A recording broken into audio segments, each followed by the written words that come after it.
Hello friends, प्रज्ञा smart classes में आप लोगों का एक बार फिर स्वागत है। हम लोग अपनी साइंस कंपटीशन साइंस में बायोलॉजी को और आगे बढ़ाएंगे। आज का टॉपिक हम लोग केंद्रक या न्यूक्लियस। तो हम लोग कोशिका के लेवल ऑफ सारे अंग पढ़ चुके हैं, इंपॉर्टेंट अंग। तो उसमें सबसे महत्वपूर्ण अंग हम लोग केंद्रक को भी बोल सकते हैं, केंद्रक को बोल सकते हैं। तो केंद्रक या न्यूक्लियस होता क्या है, ठीक है। जैसे कि इसके नाम से तो सिद्ध हो जाएगा कि भैया केंद्रक मतलब अंदर केंद्र में, सेंटर में होगा। तो यह कोशिका का सबसे प्रमुख अंग होता है, ठीक है। यह कोशिका का सबसे प्रमुख अंग होता है, ये भी आप लोगों को याद रखना है, ठीक है। यह कोशिका के प्रबंधक के समान काम करता है। प्रबंधक मतलब मैनेजर, या फिर इसको हम लोग सीपीयू, कोशिका का सीपीयू कह सकते हैं। प्रबंधक का काम करता है। केंद्रक द्रव्य में धागे नुमा पदार्थ जाल के रूप में बिखरा दिखाई पड़ता है। जैसे आप इस चित्र में आप हल्का से देख सकते हैं कि यहाँ पे हल्का सा एक धागे के रूप में इस प्रकार से ये फैला रहेगा। तो एक धागे का गुच्छा होता है एक प्रकार से, ठीक है। तो रिपीट करते हैं, केंद्रक द्रव्य में धागे नुमा पदार्थ जाल के रूप में बिखरा दिखाई पड़ता है। और इस जाल को आप क्या नाम देंगे? क्रोमेटिन नाम देंगे। इस जाल को हम लोग क्या नाम देते हैं?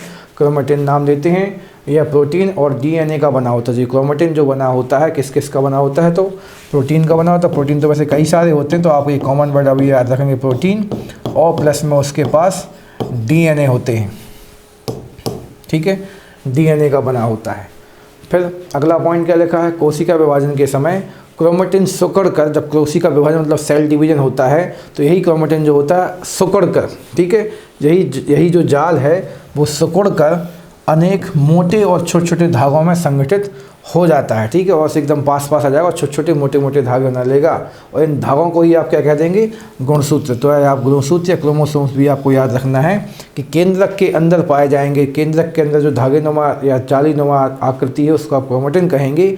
और जब कोशिका विभाजन होता है तो यही जो जाल है वो इकट्ठा हो जाएगा और मोटे मोटे धागे बनाएगा। उन धागों को ही आप सूत्र या गुणसूत्र कहेंगे, जिसको इंग्लिश में आप लोग क्रोमोसोम्स के नाम से जानते हैं, ठीक है।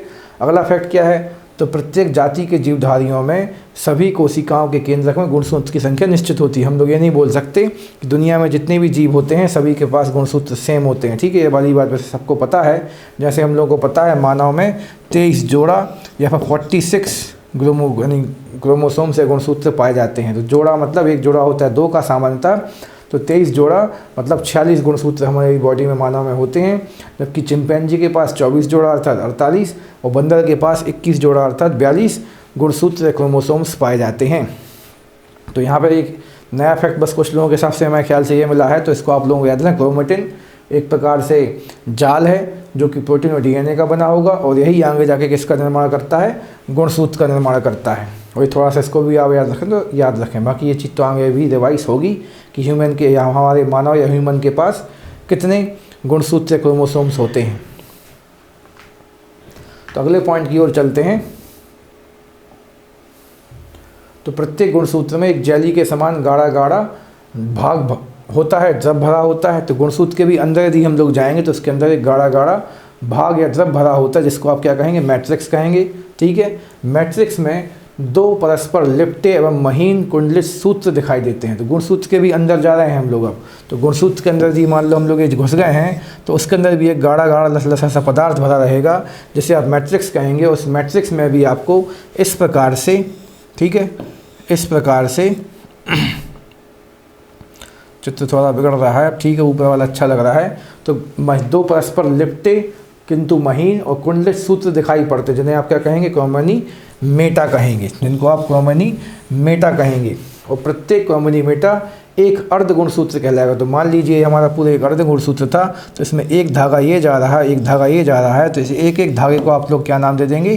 क्रोमनी मेटा कह देंगे, फिर एक अर्ध गुणसूत्र कहेंगे। इस प्रकार प्रत्येक गुणसूत्र 2 क्रोमेटिड, ठीक है, इसको क्रोमेटिड भी कह देते हैं। अर्ध गुणसूत्र क्रोमेटिड का बना होता है। तो हिंदी का वर्ड हमने नया देखे, यहाँ पे इंग्लिश का वर्ड उठाया। तो प्रत्येक क्रोमनी मेटा एक अर्ध गुणसूत्र या क्रोमेटिड कहलाएगा। और प्रत्येक गुणसूत्र जो है 2 क्रोमेटिड या अर्ध गुणसूत्रों से मिलकर बना होता है। और दोनों क्रोमेटिड एक निश्चित स्थान पर एक दूसरे से जुड़ते हैं, ठीक है। और दोनों क्रोमेटिड जिस स्थान पर एक दूसरे से जुड़ते हैं, इस स्थान को आप लोग क्या कहेंगे? जो सेंट्रोमियर कह देंगे। अभी हमारे सब ग्रुप 2 वाले में वाला क्वेश्चन पूछा गया था। तो जहाँ भी ये दोनों अर्ध गुणसूत्र आपस में जुड़ेंगे, उस स्थान को आप क्या कहेंगे? सेंट्रोमियर कहेंगे, तो थोड़ा टफ है ये वाला पॉइंट, लेकिन आजकल आ रहा है इसलिए हमने इसी चीज़ आप लोगों से शेयर की है। तो रिपीट कर देते हैं हम लोग, पीछे थे भैया क्रोमेटिन पे। क्रोमेटिन जब जाल के रूप में होता है, फिर जब कोशिका विभाजन आता है तो वो सिकुड़ता है, ठीक है। और सिकुड़ने का गुणसूत्र का निर्माण करेगा, और गुणसूत्र के भी अंदर आप प्रवेश करोगे तो उसके अंदर एक गाढ़ा गाढ़ा सा द्रव भरा मिलेगा। उस गाढ़े गाढ़े द्रव में कुछ महीन और परस्पर लिपटे हुए धागे दिखेंगे। तो वो जो धागे आपस में लपेटते हैं, सामान्यतः 2 लपेटते हैं, तो उन धागों के एक भाग को आप लोग कहेंगे क्रोमोनीमेटा या फिर यानी अर्धगुणसूत्र कहेंगे, ठीक है। और जहाँ पे वो दोनों अर्धगुणसूत्र एक दूसरे को कट करेंगे, टच करेंगे, उस स्थान को हम लोग क्या नाम देंगे? सेंट्रोमियर नाम देंगे। तो ये चीज़ थोड़ी सी आपको याद रखनी है। हम आगे बढ़ना जारी रखते हैं। तो अर्धगुणसूत्र को ही हम लोग क्रोमेटिड भी कहते हैं। अब अगला फैक्ट हमने सीधा छेड़ दिया है कि आपसे डीएनए या आरएनए, फिर डीएनए एवं आरएनए की संरचना। तो डीएनए की अधिकांश मात्रा केंद्रक में होती है। तो जैसे हम लोगों ने पिछली क्लास में भी पढ़ा था, माइटोकॉन्ड्रिया के पास भी कुछ डीएनए थे, आगे लिखा भी है वैसे। तो डीएनए की अधिकांश मात्रा तो केंद्रक में होती है, यद्यपि इसकी कुछ मात्रा माइटोकॉन्ड्रिया और हरित लवक में भी होती है। इसको आपको याद रखना, बहुत इंपॉर्टेंट और टफ फैक्ट बन के सामने आता कि मोस्टली लोगों को ये तो याद रहता केंद्रक के अंदर डीएनए होता है, लेकिन माइटोकॉन्ड्रिया और हरित लवक के अंदर का भूल जाते हैं, ठीक है। मिलती है डीएनए हरित लवक में भी मिलती है, तो वो फिर से आ गया, कुछ खास नहीं है। आगे चलते हैं। डीएनए जो है पॉलीन्यूक्लियोटाइड तथा हरित लवक में भी मिलती है। एक ही चीज़ को बार बार लिखा गया है इसके लिए, ठीक ठाक। अब जो है तो डीएनए पॉलीन्यूक्लियोटाइड ही होते हैं, ठीक है। ये थोड़ा सा आपको फैक्ट याद रखना है, तो कुछ खास नहीं है। अब एक ही चीज़ आपको काम की मिली है। आगे बढ़ते चलते हैं। तो डीएनए जो होता है उसमें कुछ प्रकार के बेसिस या क्षार पाए जाते हैं। तो उसमें मुख्य रूप से 4 प्रकार के क्षार पाए जाते हैं। ये क्वेश्चन काफ़ी सालों से लगातार बनता आ रहा है। कई बार तो रीजनिंग तक में ये वाले क्वेश्चन बने कि निम्नलिखित चारों में से कौन से भिन्न हैं। तो 3 नाम ये क्षारों के सही सही दे देंगे, कोई नया लिख देंगे अपने मन से। तो आप लोगों को भी इन चारों क्षारों के नाम याद रखने हैं। एक तो नाम भैया आपको याद रखना, एडेनिन जिसको आप ए से दर्शाएंगे, गुआनिन जिसको आप जी से, थाइमिन जिसको आप टी से दर्शाएंगे, और साइटोसिन जिसको हम लोग सी से दर्शाएंगे आगे जाके। तो डीएनए में अणु संख्या के आधार पर एडेनिन सदैव थाइमिन से, ठीक है। एडेनिन की जोड़ी किससे बनती है? थाइमिन से बनती है। और साइटोसिन की जोड़ी हमेशा किससे बनती है? गुआनिन से। या गुआनिन की जोड़ी किससे बनती है? साइटोसिन से जुड़ती है। तो एडेनिन और थाइमिन के बीच 2 हाइड्रोजन बंध, मतलब डबल बॉन्ड मिलेगा आपको, ठीक है। और साइटोसिन व गुआनिन के मध्य हमेशा 3 हाइड्रोजन बॉन्ड आपको मिलेंगे देखने को। इसको भी हम थोड़ा सुधार दें ताकि आप लोग ज़्यादा परेशान ना हो। यहाँ पे ट्रिपल बॉन्ड मानना है आपको। तो ये भैया आपको याद रखना है, एडेनिन और थाइमिन के बीच में आपको डबल बॉन्ड मिलेगा, और गुआनिन और साइटोसिन के बीच में आपको ट्रिपल बॉन्ड मिलेंगे, ठीक है। तो इसको थोड़ा सा याद रखें। सन 1953 में जेडी वॉटसन और क्रिक साहब द्वारा, ठीक है, डीएनए की द्विकुंडलित या फिर द्विकुंडलित संरचना मॉडल या फिर डबल हेलिक्स मॉडल की खोज की गई थी या प्रतिपादन किया गया था। इस काम के लिए उनको 1962 में नोबेल पुरस्कार भी मिला था। तो मेन तो आप लोगों को याद रखना है कि जो डीएनए है हमारा, ठीक है, डीएनए जो है इस प्रकार से हम लोगों का जो पीछे चित्र बना हुआ था अभी, इस प्रकार से डबल हेलिक्स मॉडल के रूप में व्यवस्थित होता है, ठीक है। और इस वाले हेलिक्स मॉडल की खोज किसने की थी? तो वॉटसन और क्रिक साहब ने की थी। तो ये आपको याद रखना है।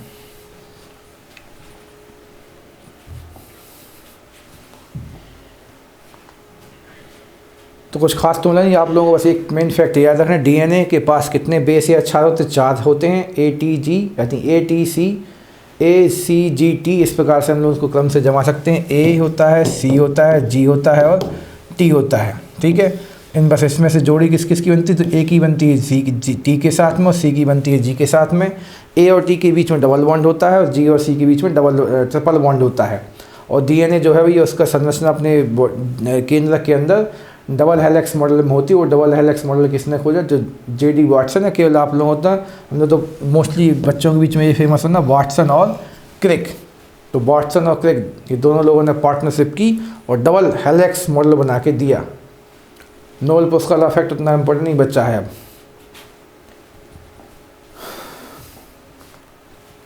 तो अगला फैक्ट डीएनए के कार्य क्या होते हैं? तो यह है सभी आनुवांशिक मतलब जेनेटिक्स क्रियाओं का संचालन करता है। जीन इसकी इकाई है। डीएनए भी किसका बना होगा? तो आप बोलेंगे जीन का। तो डीएनए की इकाई क्या है? जीन। तो कई बार तो हम लोग ये भी पढ़ते हैं कि आनुवांशिक की इकाई भी जीन है। तो आनुवांशिकी का काम डीएनए मतलब यहाँ से वहाँ जाएंगे, और डीएनए किसके रूप में यहाँ से वहाँ जाएंगे? जीन। तो सीधा आप लोग बोल सकते हैं डीएनए भी मिलकर बना होता है जीन का। यह प्रोटीन संश्लेषण को नियंत्रित भी करता है। हम सबको पता है कि हमारी पूरी बॉडी प्रोटीन की बनती है मुख्य रूप से, और प्रोटीन का संश्लेषण कौन नियंत्रित करता है? डीएनए नियंत्रित करता है। तो ये थोड़ा सा आप लोगों को याद रखना है कि डीएनए का मेन काम है आनुवांशिक क्रियाओं का संचालन करना, और डीएनए किसका बना होता है? जीन का। तो कुछ खास टफ तो नहीं है हमारे ख्याल से, क्योंकि ये सारे वर्ड्स हम लोगों ने आजकल सामान्य लैंग्वेज में नहीं, सामान्य अपने परिवेश में भी सुनते रहते हैं, इसलिए आसानी से आप इनको याद रख पाएंगे। तो डीएनए को ख़त्म मानते हैं, आगे चलते हैं आरएनए के पास। तो आरएनए का निर्माण है ट्रांसक्रिप्शन ऑफ आरएनए। तो डीएनए से ही आरएनए का संश्लेषण होता है। तो ये भी चीज़ आपको भैया याद रखनी है, डीएनए ही क्या बनाता है? आरएनए बनाता है। इस क्रिया में डीएनए की एक श्रृंखला पर आरएनए की न्यूक्लियोटाइड आकर जुड़ जाती है। इस क्रिया में डीएनए की एक श्रृंखला पर आरएनए की न्यूक्लियोटाइड आकर जुड़ जाती है। इस प्रकार एक अस्थायी डीएनए आरएनए संकर का निर्माण हो जाता है। ठीक है, डीएनए की एक श्रृंखला पर आरएनए का एक अलग से, आरएनए के नाम से अलग से एक न्यूक्लियोटाइड आके जुड़ जाएगा, उससे ही डीएनए प्लस आरएनए संकर का निर्माण हो जाएगा। संकर मतलब एक हाइब्रिड अवस्था का निर्माण हो जाएगा। ठीक है, और इसमें नाइट्रोजन बेस थाइमिन के स्थान पर बस क्या आ जाएगा? यूरेसिल आ जाएगा। तो जो पीछे हम लोगों ने अभी ए, सी, जी और टी पढ़ा था, तो यहाँ पर टी के नाम से थाइमिन कट जाएगा और उसकी जगह पे कौन आ जाएगा? यूरेसिल के नाम से यू आ जाएगा कहने को। यूरेसिल है, यूरेसिल अब सुधार दें ना, क्यों डाउट दें। तो ये बस क्वेश्चन भी परीक्षा में बन चुका है कि आपके जो पीछे डीएनए था उसके 4 जो बेस थे वो ए, सी, जी, टी थे, अब हम आपको याद हो चुके हैं। तो यहाँ पे टी की जगह पे कौन आ जाएगा? तो लास्ट वाला जो है हम लोग को ABCD याद है, टी यू, तो टी अलग हो जाएगा, यू आ जाएगा। तो बेस थाइमिन के स्थान पर यूरेसिल होता है और कुछ समय बाद आरएनए की समजात श्रृंखला अलग हो जाती है। फिर अब जो हमारी आरएनए है वो डीएनए से अलग हो जाएगा और नए आरएनए का निर्माण होने लगेगा। ठीक है, तो आगे चलते आरएनए कितने प्रकार का होता है? तो आरएनए 3 प्रकार का मिलेगा आपको। तो rRNA, तो rRNA का मतलब है भैया, R का मतलब है यहाँ पर राइबोसोमल, और राइबोसोम की जानकारी हम लोग जानते हैं, प्रोटीन फैक्ट्री हमारी बॉडी की। तो ये राइबो यानी सेल की, ना कि बॉडी की। तो ये राइबोसोम पर लगे होते हैं और प्रोटीन संश्लेषण में सहायता करते हैं। तो राइबोसोम का तो काम ही था भैया प्रोटीन का, उसका काम तो आप लोग पकड़ ही लेंगे। ठीक है, तो ये RNA का मतलब राइबोसोम पर लगे होंगे। अगला लिखा हुआ है tRNA, जिसमें टी का मतलब है ट्रांसफर आरएनए। तो यह प्रोटीन संश्लेषण में विभिन्न प्रकार के अमीनो अम्ल, हम लोगों को आगे जाके पढ़ना है भैया, ये सारे के सारे प्रोटीन अम्ल जो प्रोटीन होते हैं, ठीक है, वो अमीनो एसिड्स के रूप में ही पचेंगे और अमीनो एसिड्स ही उनको मतलब बनाएगा। तो अमीनो अम्ल, अमीनो एसिड्स, तो जो tRNA है, ठीक है, ये प्रोटीन संश्लेषण में विभिन्न प्रकार के अमीनो अम्ल को राइबोसोम पर लेके आएंगे। ठीक है, तो राइबोसोम पर लेके आएंगे, और लेके आएंगे मतलब यहाँ से वहाँ ट्रांसफ़र करेंगे और फिर राइबोसोम क्या बनाएगा? प्रोटीन बनाएगा, जहाँ पर प्रोटीन बनता है। तो ये rRNA के राइबोसोम पर लगा रहेगा। उस rRNA के पास जो टी का मतलब ट्रांसफ़र, तो उसके पास ट्रांसफ़र किसको करेगा? प्रोटीन को, अपने अमीनो अम्ल को ट्रांसफ़र करेगा। फिर अमीनो अम्ल ही मिलके क्या बनाते हैं? प्रोटीन बनाते हैं। ठीक है, यहाँ पे एक फैक्ट लिखा है, तो ये आपके काम का है, काफ़ी इजी और इम्पोर्टेंट है कि प्रोटीन बनने की अंतिम क्रिया को एक शब्द में क्या बोलते हैं? ट्रांसलेशन। ठीक है, ना कि ट्रांसफॉर्मेशन, कुछ भी नहीं। ठीक है, ट्रांसलेशन कहते हैं। प्रोटीन बनने की क्रिया को आप ट्रांसलेशन कहेंगे। तीसरा आरएनए का प्रकार लिखा है यहाँ पे, तो mRNA मतलब मैसेंजर आरएनए, जो है केंद्रक के बाहर विभिन्न आदेश लेकर अमीनो अम्ल को चुनने में मदद करता है। तो देखो पीछे आपने पढ़ा हुआ, ये rRNA जो है राइबोसोम पे बैठा रहेगा और प्रोटीन बनाएगा। अब प्रोटीन बनते हैं काहे कि? अमीनो अम्ल के। तो अमीनो अम्लों को राइबोसोम के पास कौन पहुंचाएगा? ट्रांसफ़र करेगा उसको। तो कौन करेगा? tRNA करेगा। और किसको जाना किसको नहीं जाना है, ठीक है, इसको चुनने में मदद कौन करेगा? तो आप बोलेंगे mRNA करेगा। तो पहली बात तो आप लोगों को याद रखना भी है, जो RNA है वो DNA की सहायता से ही बनेगा। DNA के पास जो थाइमिन नाम का बेस था, उसकी जगह पे यूरेसिल नाम का जब क्षार जुड़ जाता है, तो उसी के बाद आप मान सकते हैं कि DNA किस में कन्वर्ट हो जाता है? RNA में कन्वर्ट हो जाता है। ठीक है, RNA में कन्वर्ट हो जाता है। और RNA कितने प्रकार के? 3 प्रकार के होते हैं, और सबके सब प्रोटीन का निर्माण में मुख्य रूप से भूमिका निभाते हैं।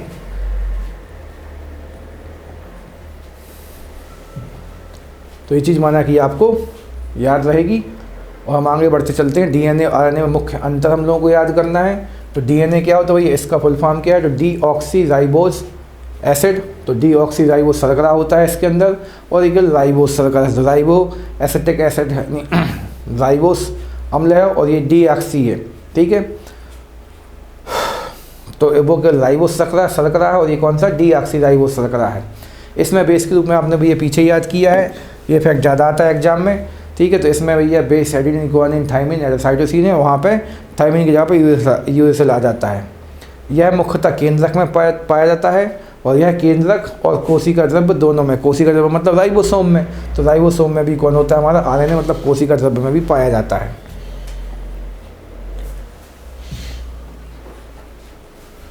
आगे चलेंगे। अभी हम लोग जो मेन कोशिका चैप्टर चल रहा है उसमें से कुछ क्वेश्चन यहाँ से निकल के आते हैं, तो इसको भी हमने कहा आपसे शेयर कर लेते हैं। तो पादप और जंतु कोशिका में मुख्य अंतर, तो पादप कोशिका और जंतु कोशिका में अंतर के रूप में जाएंगे। तो पादप कोशिका में इसमें कोशिका भित्ति या सेल बॉल होती है, उसके पास सेल बॉल नहीं होती है, अर्थात अनुपस्थित होती है, ठीक है। इसमें लबक मतलब प्लास्टिड पाया जाता है पादप कोशिका, हम लोगों को पता है ये पादप कोशिका के पास तो कई सारे प्रकार के कलर, लबक का मतलब क्या होता है कलर या रंग, पिगमेंट, क्रोम्स, ठीक है। यहाँ पे प्लास्ट लिखा हुआ था, तो लबक होते हैं, पर जंतु कोशिका के पास कोई लबक नहीं होती, ट्रांसपेरेंट टाइप की होती है, ठीक है। तारक काय या सेंट्रोसोम अनुपस्थित रहता है, पर यहाँ पे उपस्थित होता है। तो इन दोनों में तारक का अनुपस्थित होता है, इसमें लबक अनुपस्थित होता है। ये प्रिंटिंग मिस्टेक हुई है थोड़ी सी, तो यहाँ पर तारक का अनुपस्थित होता है और यहाँ पे हमें लिखना है, ये थोड़ा सा गलत हो गया है, तो यहाँ पे बस आप लोग ये लिखेंगे, इसमें तारक काय उपस्थित होता है। तो ये तारक काय बस एक ऐसी चीज़ है जो जंतु कोशिका के पास एक्स्ट्रा है, उपस्थित होता है। तो इसको थोड़ा सा आप लोग ध्यान दे लेना, ये कभी कभी थोड़ी प्रिंटिंग मिस्टेक हो जाती है, कॉपी पेस्ट टाइप की। इसकी रिक्तिका या फिर वैक्यूल्स बड़ी होती है, इसकी रिक्तिका या वैक्यूल्स कैसी होगी, छोटी होगी। हम लोगों को पता है रिक्तिका या वैक्यूल्स रसघानी के नाम से फेमस है, उत्सर्जक अंग है। इसका आकार लगभग आयताकार होता है, तो देखने में थोड़ी सी आपको इस प्रकार से ऐसी सी होती है, पर आयताकार होती है। और ये मुख्यतः कैसी मिलेगी आपको, वृत्ताकार या सर्कुलर शेप में मिलेगी। और ये आयताकार का मतलब यहाँ पर रेक्टेंगुलर। तो ये क्वेश्चन में मतलब इसके पास कोने होते हैं, ठीक है। जहाँ पे कोने हैं तो वो रेक्टेंगुलर हो जाएगा, जहाँ पे कोने नहीं है तो वो वृत्ताकार अर्थात सर्कुलर हो जाएगा। तो सबसे ईजी चीज़ है, देखो हमने मोस्टली जब बच्चों के साथ में पढ़ाई की या फिर स्टूडेंट्स के साथ में पढ़ाई की, तो वहाँ पे क्या मिल रहा है, भित्ति सबको याद होती है, इनके पास भित्ति होती है, इनके पास भित्ति नहीं होती है। लबक की कहानी भी याद होगी, पेड़ पौधे रंग बिरंगे होते हैं, लेकिन ह्यूमन या जंतु ज़्यादा रंग बिरंगे नहीं होते, मतलब इनके पास कलर नहीं होते हैं। तो मेन तो आप लोगों को ये थोड़ा सा याद रखना, ये वाला फैक्ट हम लोग आसानी से भूल जाते हैं। तारक का या सेंट्रोसोम इनके पास नहीं होता है, पर जंतुओं के पास होता है, ठीक। वैक्यूल्स इनके पास बड़ी है और जंतुओं के पास या तो है नहीं या फिर बहुत छोटी है, रसघानी, ठीक है। और आगे चलते हैं, इसका आकार आयताकार, तो पौधों के पास जो आकार उसकी कोशिका ही से होगा और उनके पास कोने होंगे, तो पौधों को आप कोने में रख सकते हो, लेकिन जंतु जो है गोल गोल घूमता है, तो मतलब उसकी जो वृत्ताकार, उसकी कोशिका कैसी होती है, वृत्ताकार होती है। तो आशा करते हैं कुछ आपके दिमाग में एक्स्ट्रा गया होगा आप लोगों ने। हमने केवल इंपॉर्टेंट फैक्ट ही आपसे शेयर किए हैं, उनके आने के चांस ज़्यादा हैं हमारे अनुसार, तो उनको आप लोग थोड़ा सा एक बार फिर से रिवाइज़ कीजिए, और कोई डाउट होता है तो हमसे शेयर कीजिए। इस वाली गलती को पीछे आप लोग ज़्यादा ध्यान मत देना और सुधार लेना इसको, ठीक। हमने फिर से काट दिया इसको। तो आज की क्लास यहीं पे ख़त्म करते हैं, अगली क्लास में हम आपको सेल डिवीज़न या कोशिका विभाजन लेके आएंगे। Thank you and best of luck.